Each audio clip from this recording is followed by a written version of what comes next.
বিষয়ীদের পূজা জপ তপ যখনকার তখন।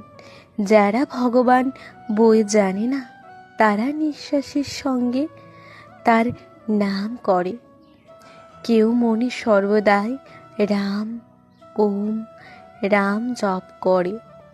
জ্ঞান পথের লোকেরাও সোহম জপ করে।